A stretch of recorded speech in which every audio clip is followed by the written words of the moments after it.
Hi guys, Thug Life movie చూసేసాను భయ్యా. Cinema ఎలా ఉంది ఏంటి రివ్యూలో డీటెయిల్గా ఎక్స్ప్లెయిన్ చేస్తాను. వీడియోని స్కిప్ చేయకుండా ఎండ్ వరకు చూడండి. అండ్ అదొక స్మాల్ రిక్వెస్ట్, వీడియోని లైక్ చేయండి, కొత్త వాళ్ళ ఛానల్ని సబ్స్క్రైబ్ చేసుకోండి. సో ఇద్దరు లెజెండ్స్ కాంబినేషన్లో ఆఫ్టర్ 38 years తర్వాత ఒక సినిమా వస్తుందంటే ఆ హైప్, ఆ ఎక్స్పెక్టేషన్లు ఏ రేంజ్లో ఉండాలి భయ్యా. కానీ నాకు అలాంటిది ఏం లేదు. జస్ట్ ట్రైలర్ చూశాక నాకు సరే పర్వాలేదు అనిపించింది, బాగానే ఉంది కదా అనుకున్నా. అండ్ ట్రైలర్ కొంతమందికి నచ్చలేదన్నారు. సో ఎవరి ఒపీనియన్ వాళ్ళది. సో నాకు ట్రైలర్ పర్వాలేదు అనిపించింది.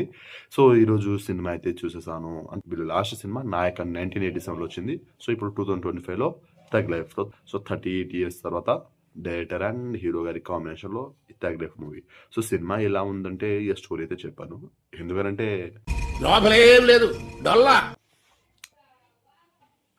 2025లో ఉన్నాం భయ్యా. పెద్దగా వర్కౌట్ కావాలి నాకు. స్టోరీ కానివ్వండి, రొటీన్ ఫార్మేట్లో ఉంటుంది.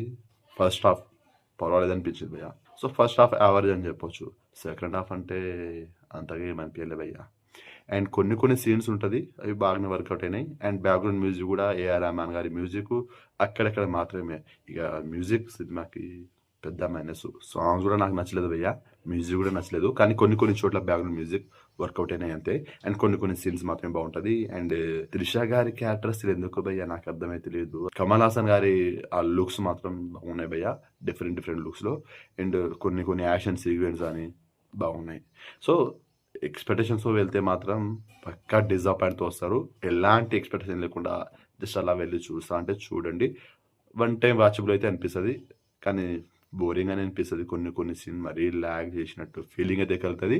కానీ ఒకసారి అయితే చూసే విధంగా అయితే ఉంటుంది. ఎలాంటి ఎక్స్పెక్టేషన్ లేకుండా జస్ట్ అలా వెళ్ళి చూస్తా అంటే చూడండి. కమల్ హాసన్ గారి కోసం కానీ, లేకపోతే డైరెక్టర్ అండ్ హీరో కాంబినేషన్లో సినిమా చూస్తానంటే చూడండి. అందరికీ నచ్చాలి, అందరికీ నచ్చకూడదని రూల్ ఏం లేదు. సో ఎవరి ఒపీనియన్ వాళ్ళది. సినిమా చూసే విధానంలో ఉంటుంది. మనం ఎలా చూస్తే మనకు అట్లా అనిపిస్తుంది సినిమా. సో అది మీకు అర్థమైంది అనుకుంటున్నాను. మరి సినిమాకి నా rating 2.5 stars out of 5 stars. ఇది జస్ట్ నా ఒపీనియన్ మాత్రమే. మీరు సినిమా చూసినట్లయితే సినిమా మీకు ఎలా అనిపించింది థగ్ లైఫ్ మూవీ అనేది డెఫినెట్గా కామెంట్ చేయండి. నా రివ్యూ కనుక నచ్చినట్లయితే వీడియోని లైక్ చేయండి, షేర్ చేయండి, ఛానల్ని సబ్స్క్రైబ్ చేసుకోండి.